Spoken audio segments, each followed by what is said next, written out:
I bought my father a brand new Mercedes-AMG, fully loaded, blacked out, custom-stitched interior. The kind of car that turns heads even in downtown Dallas.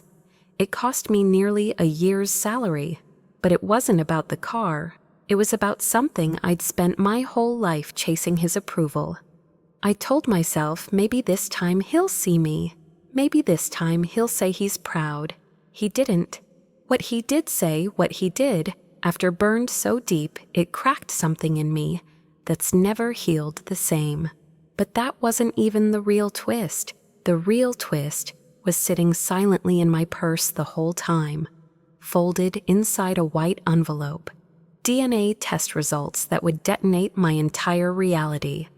It told me something I'd always felt in my bones, but never dared believe. Frank Carter, the man who raised me, criticized me, erased me in front of his empire of admirers, was not my father. That envelope didn't just contain a genetic truth. It held the final proof of a lifetime of emotional exile. The car, the party, the speeches, the toasts, it all led to one moment when I stood up, looked him in the eye, and said words I'd never be able to take back. People talk about breaking cycles like it's a soft thing, healing, yoga, forgiveness. But sometimes breaking a cycle means ripping open the truth with both hands, even if it shatters the only family you've ever known. So if you've ever given your all to someone who made you feel like nothing, listen closely. Because this isn't just my story, it might be yours too. My name is Madeline Carter. I'm 32 years old, and if you look at my life from the outside, it probably looks perfect. I live in a high-rise in downtown Chicago with skyline views, a wine fridge I actually use, and a walk-in closet that's earned its place. I've built a career most people in finance would kill for. Senior investment strategist at one of the top firms in the country. I don't just survive in boardrooms, I run them. I've got the kind of job title that makes people sit up straighter. The kind of confidence that makes men underestimate me once. The kind of pay that got me off a friend's couch and into a penthouse in 5 years flat. But none of that mattered when I stepped into my father's house, because to Frank Carter, I've always just been the difficult one. Growing up, our family looked like the damn Kennedys of Texas, polished, powerful, picture-perfect. My father Frank was a real estate mogul who could turn dirt into millions with one cold glance and a city permit. My mother Evelyn was the Southern belle who knew how to smile without blinking, no matter how sharp the words being thrown across the dinner table. And then there were the kids. Ethan, my older brother, 3 years ahead, was the golden son. Star quarterback, graduated from SMU with honors. Took over the Carter Development Group before his diploma ink had dried. Everything about him screamed legacy. Lila, my younger sister, was the sweetheart, 2 years behind me. Quiet, gentle, diplomatic, to the point of invisibility. She knew how to calm the storm, how to float beneath our father's radar without ever getting scorched. She could diffuse a tension-filled dinner table with a single sentence and a half smile. Then there was me. I was the one who questioned things. I was the one who said no, who didn't want the family business, the Dallas social circles, the arranged introductions to appropriate young men. I got into Wharton, but chose the University of Chicago, because deep down I knew I had to get away if I ever wanted to become myself, and that decision, that moment I deviated from the Carter plan. That was the beginning of the war between my independence and his ego. He called it disloyalty. I called it self-preservation. You'd think he'd respect a daughter who paid her own way through college scholarships, internships, side gigs, ramen nights. You'd think he'd be impressed when she turned down nepotism and clawed her way through Wall Street without using the Carter name once. But no, all I ever got were comments like, "Finance is just gambling in a suit," or "Enjoy it while it lasts. Real estate builds wealth that survives recessions." Even when I got promoted twice in a single year, his response was, "Guess they needed another diversity hire." It was like my every success offended him. Like every step I took on my own path somehow made me less of a Carter in his eyes.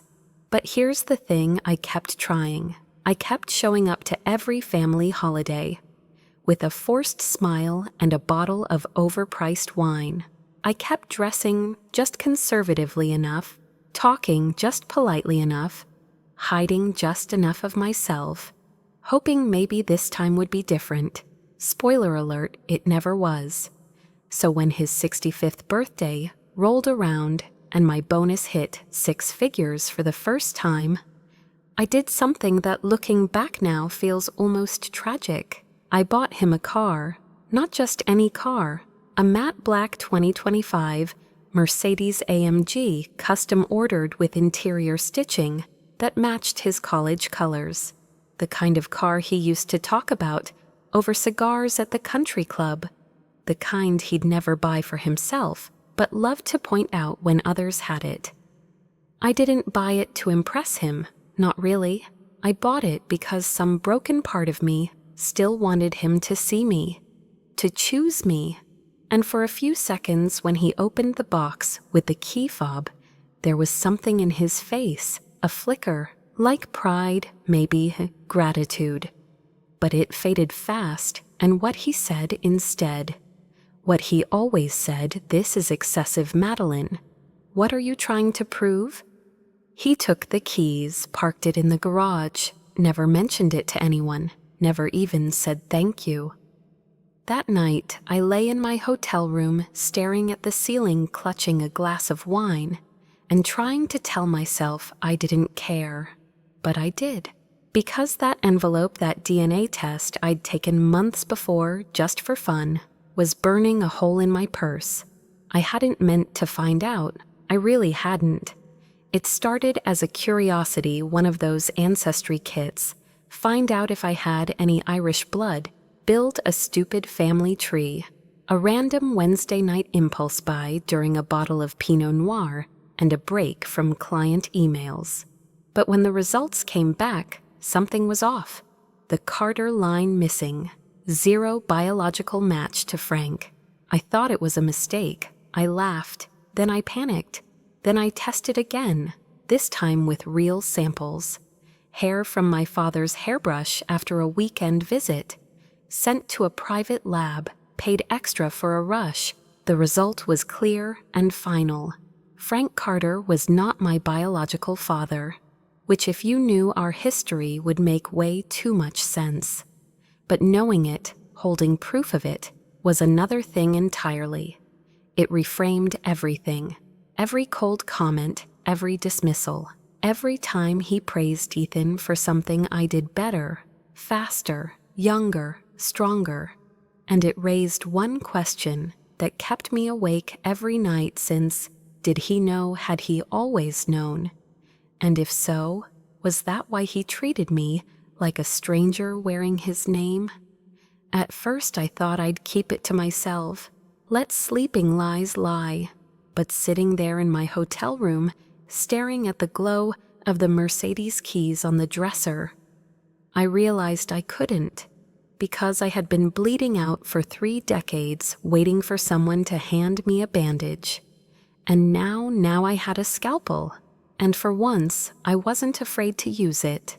The morning after I gave my father the Mercedes, I drove past his gated estate with a pit in my stomach and a steel rod down my spine. I knew exactly what I'd see before I even turned the corner. And there it was, parked center stage at the head of the driveway, gleaming in the Texas sun like some status symbol ripped out of a billionaire's catalog. He had moved it out of the garage, put it where every guest would see it.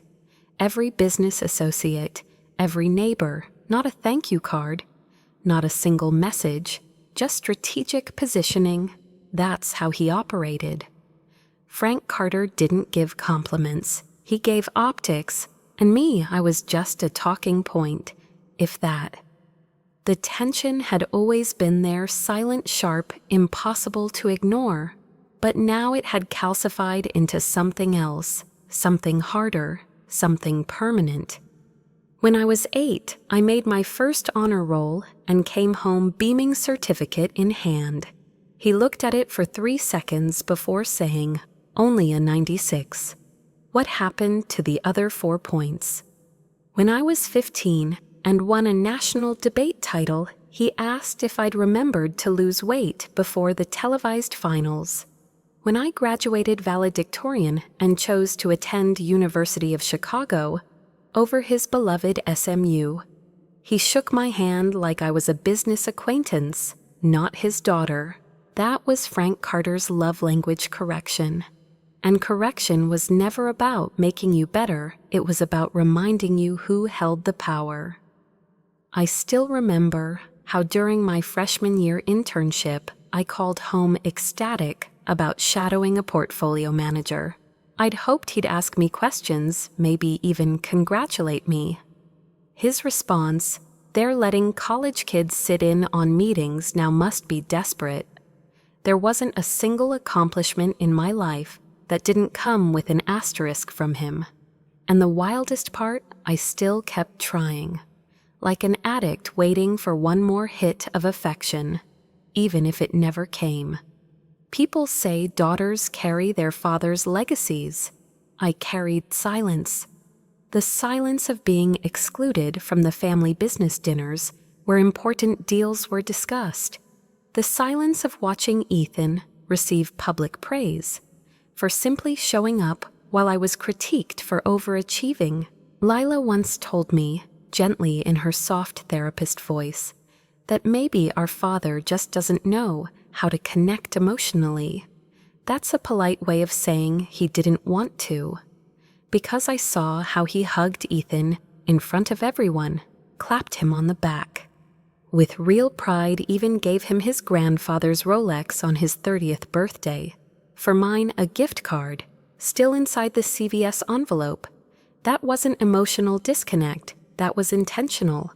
And yet, I still bought the damn car. I still RSVP'd yes to his 65th birthday party, like some well-trained actress showing up for the role of the dutiful daughter. I even called Rebecca, my best friend since college, and asked her to talk me down the night before the party. "Take the car back," she said. "Seriously, Mads, the man doesn't deserve a sandwich, let alone a 6-figure vehicle." I laughed, but it was hollow. I knew she was right. But somewhere deep inside me was that same little girl, still believing if I just did one more thing, said it just right, looked just enough like the kind of daughter he could love, I'd finally earn my place. That place never came. At the party, Ethan and his wife swept in 30 minutes late like celebrities. Frank practically lit up, hugged them, introduced them around like royalty. Lila was already there, coordinating with the catering staff, smoothing down tablecloths, being the perfect peacemaker. Me, I stood near the edge of the foyer, wearing a navy blue dress I'd chosen carefully, powerful, but not aggressive, classy, but not boring. The kind of dress that said I deserve a seat at this table. But no one invited me to sit. As I walked toward the back patio, I overheard a guest ask my father about the car. "Madeline got it for me," he said, his voice dry. "She's doing all right these days, must be that Wall Street magic." Then he laughed, a shallow chuckle like it was a joke. Like I hadn't spent a decade earning every dollar. It wasn't pride, it was spectacle. He was parading my gift, like it was his own reward for tolerating me all these years. When I approached him, he barely glanced at me. Enjoying the party, he asked, sipping a bourbon neat. "Sure," I said, watching as Ethan leaned in to talk shop about some new development project. You know, my father added, not looking at me, real estate's still where the real power is. Stocks are emotional. Land is forever. That wasn't just a statement, it was a dismissal. A declaration that my career was still just a side quest in the Carter dynasty. I clenched my teeth so hard my jaw ached. Later that night, as we gathered in the oversized dining room, lined with oil paintings of dead relatives and antique mirrors that reflected every forced smile, I watched it all unfold, like a play I'd seen too many times. Ethan got a toast, Lila got a compliment, I got silence, until Uncle Raymond leaned over with a smile and said, "Your dad mentioned you're still working in finance. Good for you. Must be exciting. High stress though, right?" Before I could respond, Frank cut in with a smirk. "Madeline's always chasing something title prestige. Just hasn't figured out how to build anything yet." It wasn't the words themselves, it was the tone, the smugness, the certainty that no matter what I accomplished, it would never be enough to be considered legacy. And I snapped, not externally, not yet, but something inside me cracked, clean through. I heard the blood rush in my ears, saw my hands calm and steady, reach down into my purse, touch the envelope. I could feel the weight of it, thin but undeniable. Like a truth so sharp it cut through memory. I looked around that table at the man who raised me like a ghost, at the brother who reaped praise for merely existing, at the mother who looked away every time he diminished me, and at the sister who loved me but never stepped in. This wasn't tension anymore. This was a family I didn't recognize. Or maybe, just maybe, it was finally time I saw it for what it truly was. This wasn't my fault. It never had been. And suddenly the question changed. It wasn't how do I earn his love. It became what happens when I stop trying, and the answer, that envelope, waiting in my hands, burning, demanding, daring me to finally tell the truth. Dinner was a performance, and my family, well, they were masterful actors.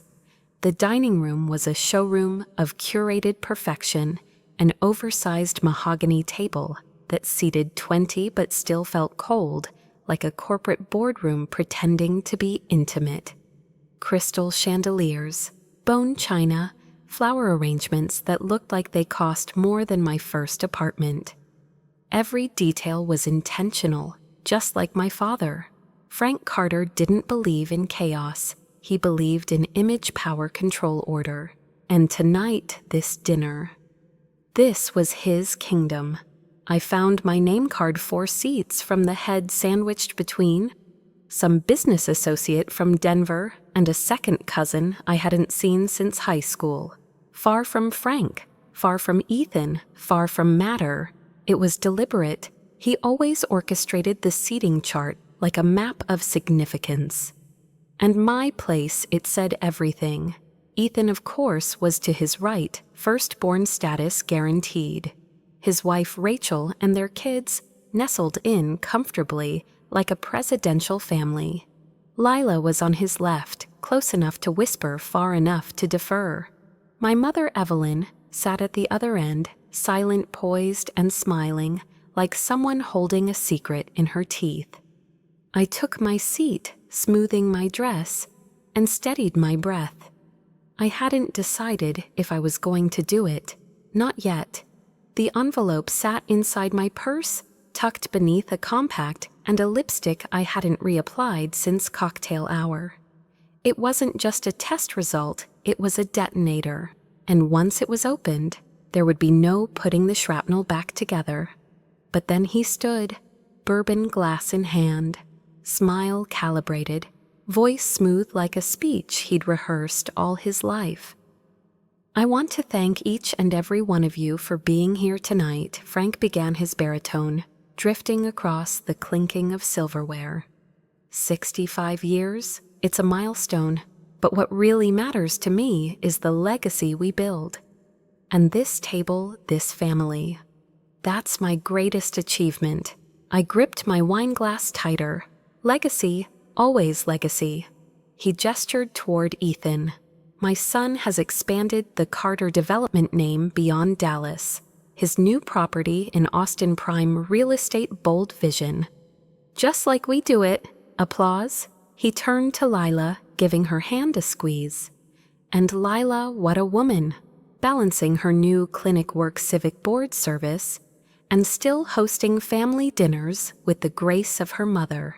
Smiles, more applause, a blush from Lila, then silence and a pause. I felt the entire room hold its collective breath. Because everyone knew there was one child left. But he didn't say my name. Instead, he said something worse. As for my middle child, well, success comes in many forms.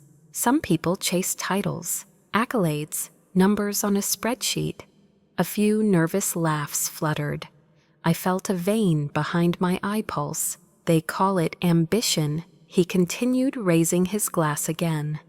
But in this family, we believe success is about building something that lasts, not chasing validation in skyscrapers 1,000 miles away. He toasted. Everyone sipped, except me. Because that wasn't a toast, that was a bullet. And in that moment, I knew. This was it. I reached into my purse. My fingers brushed against the paper like it was burning hot. I pulled the envelope out slowly, placing it flat on the white linen in front of me. The room buzzed around me, cutlery clinking, shallow laughter, polite murmurs. But I was somewhere else, somewhere silent and crystal clear. I stood.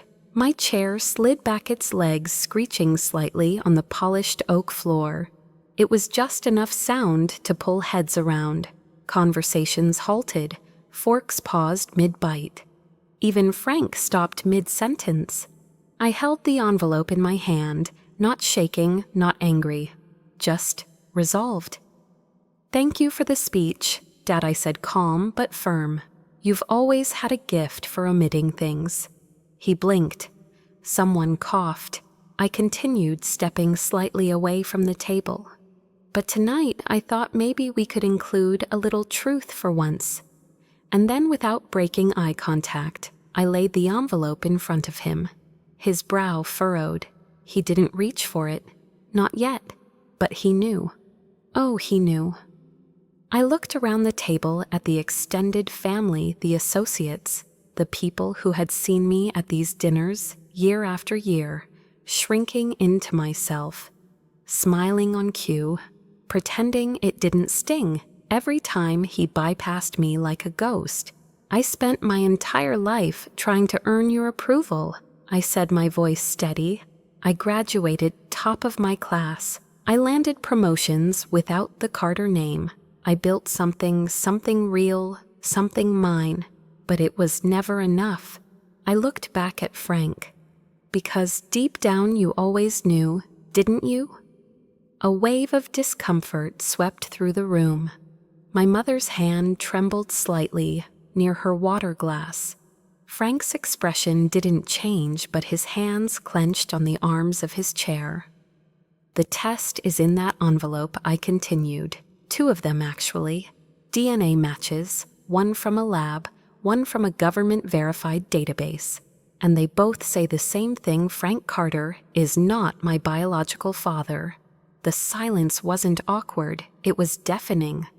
Someone at the far end of the table gasped. My mother looked away. Ethan looked like he'd swallowed glass. "I didn't bring this up to hurt anyone," I added. "I brought it up because I'm tired. Tired of pretending. Tired of sitting here year after year, trying to be someone I'm not. To please someone who was never mine to please in the first place." Frank stared at me, stone-faced. But in his eyes, for the first time ever, fear. I nodded quietly. "Happy birthday, Frank." And then I turned, walked calmly from the table, past the paintings, the marble buffet, the silent servers who didn't know whether to move or disappear. As I reached the hallway, I heard someone call my name, not my father. Lila, wait, Mads, please. But I didn't.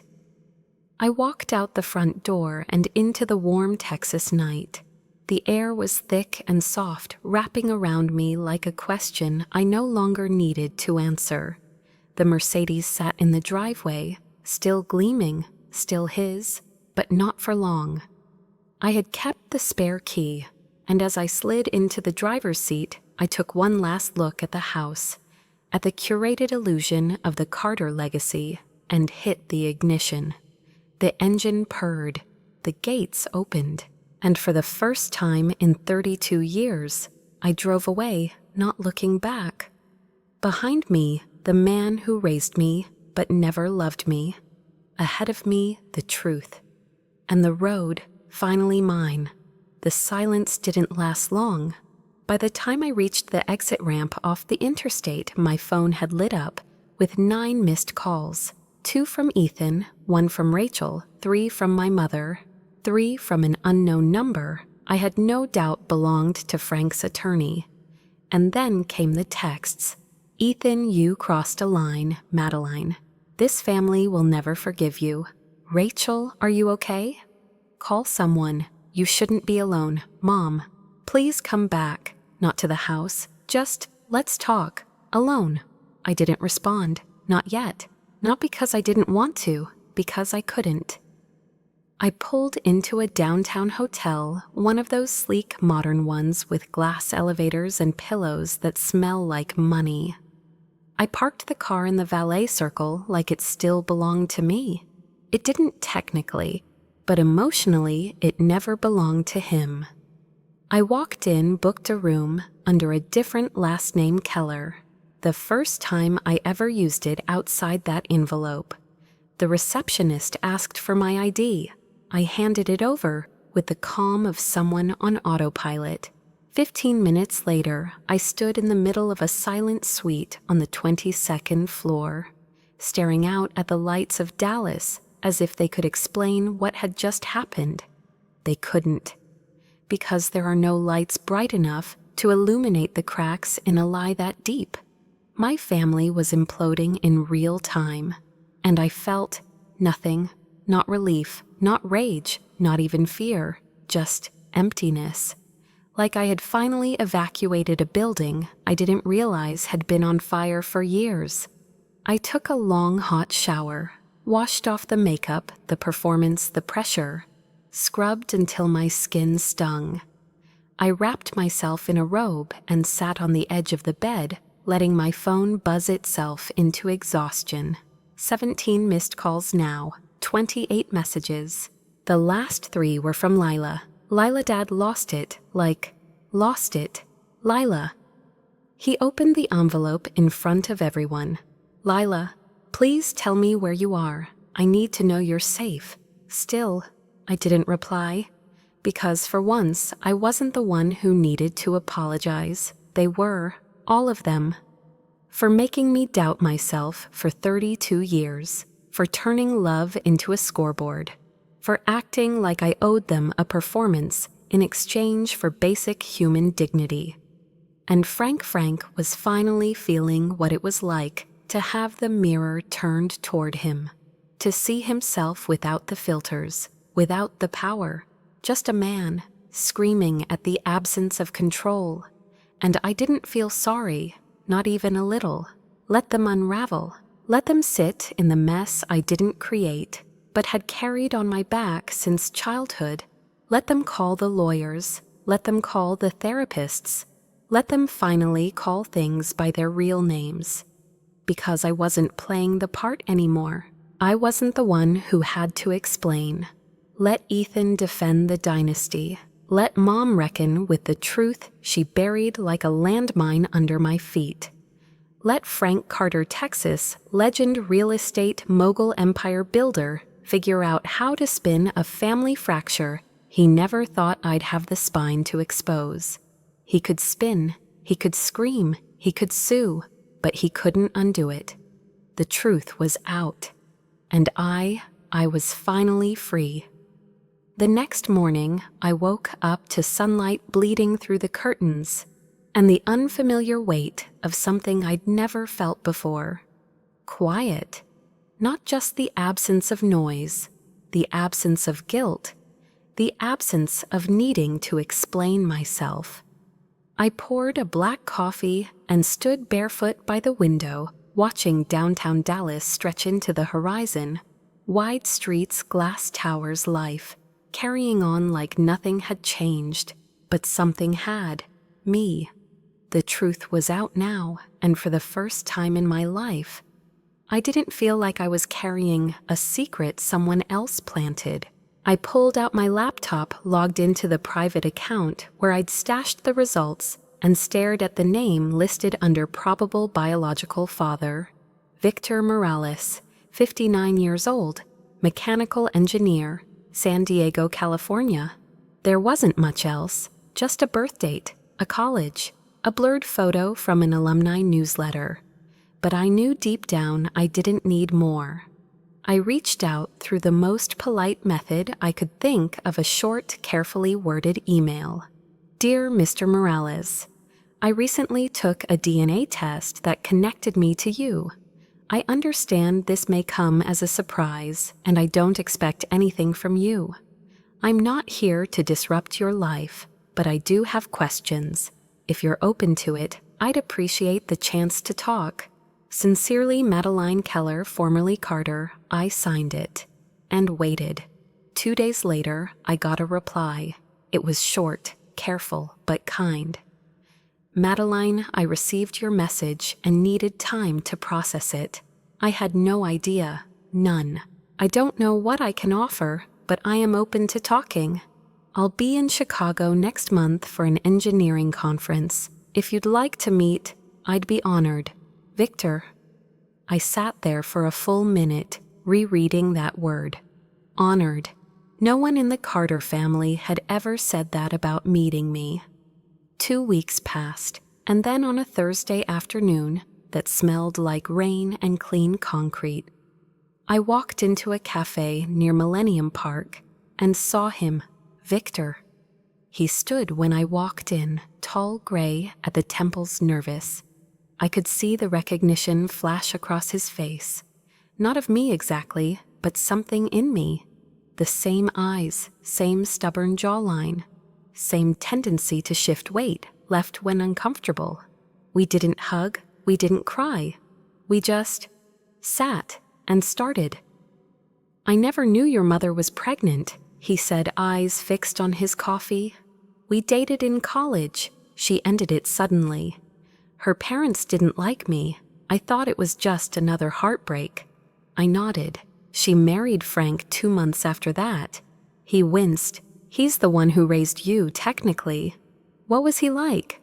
I hesitated. Let's just say he liked control and didn't like questions. Victor's jaw clenched. That explains a lot. And then somehow the ice broke. We talked for over 2 hours. About finance, about engineering, about dogs, politics, baseball, favorite coffee orders. About the way I can't stand background noise when I work, which apparently he can't either. We weren't trying to replace anything. We were just trying to see, to understand where the pieces fit. I told him about my childhood, the gaps, the ache. He didn't make promises, didn't say anything dramatic. He just said, I'm here now. And for some reason, that was enough. When we stood to leave, he reached for his coat, then stopped. You know, he said, eyes gentle, you're not a product of someone else's shame. You're the result of something that was real, even if it was short-lived. I swallowed hard. That's the kind of truth no DNA test can measure.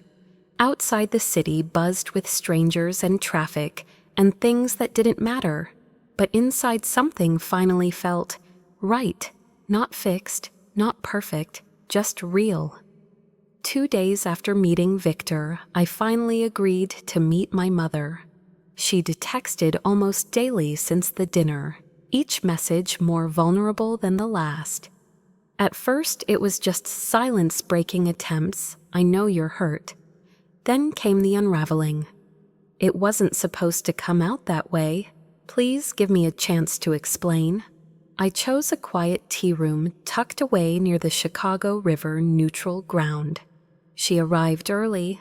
Evelyn Carter, still elegant, still poised, still carrying that Southern grace-like armor.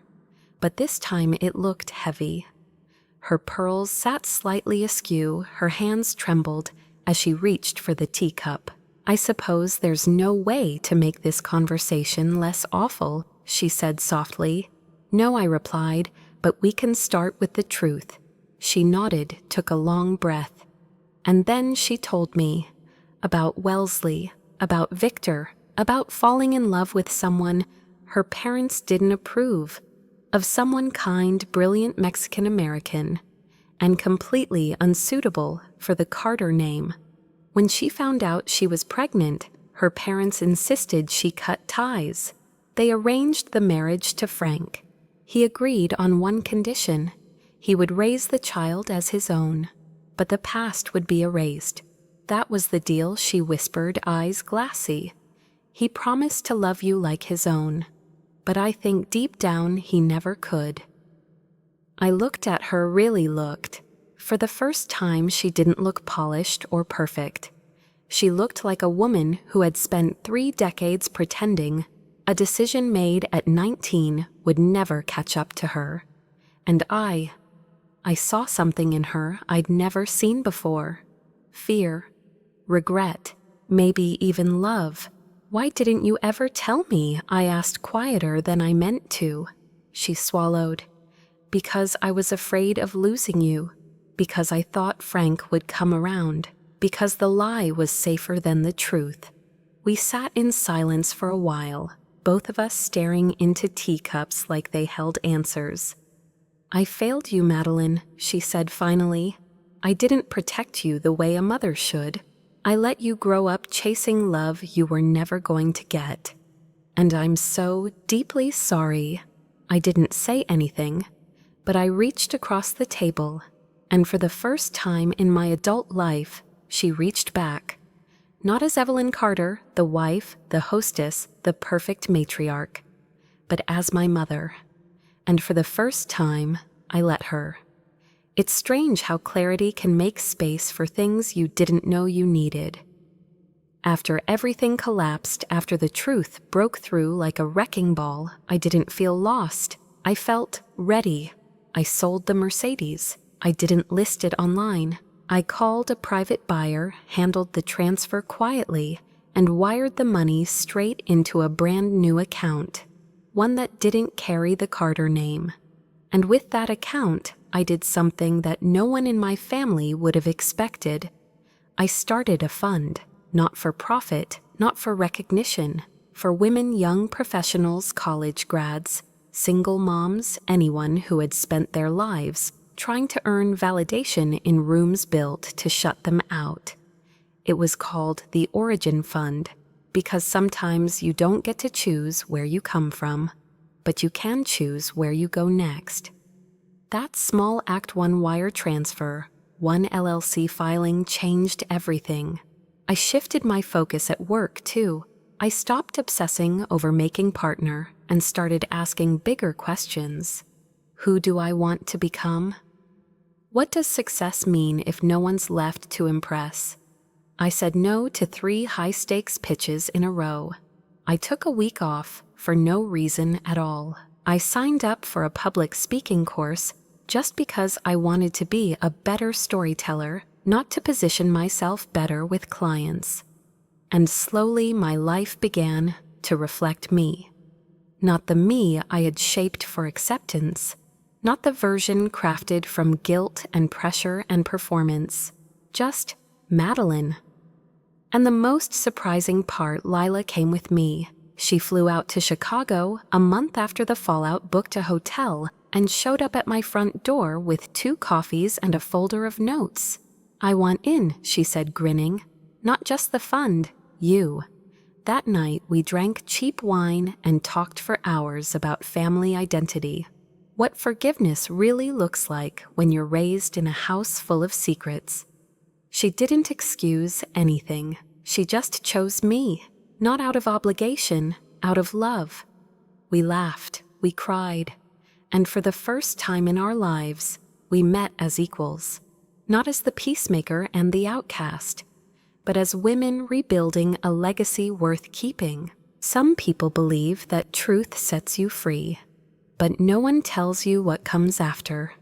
They don't tell you about the silence, about how strange it feels to stop reaching, to stop performing, to stop begging someone to see your worth. For 32 years, I measured my value by a man's approval. I shaped my voice, my choices, my victories around what he might finally applaud.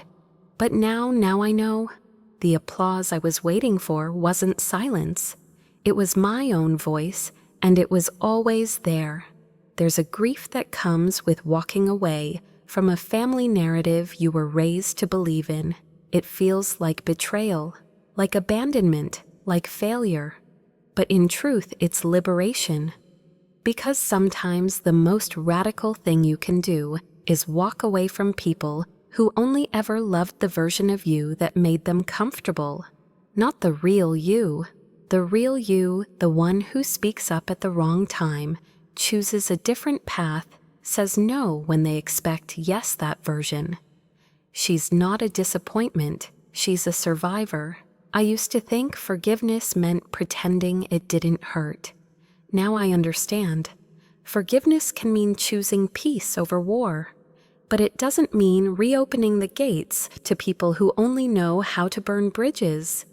It means saying, I release you, and I release me from the need to keep proving I belong. Here's what I've learned, and maybe it's what you need to hear too. Not all family is genetic.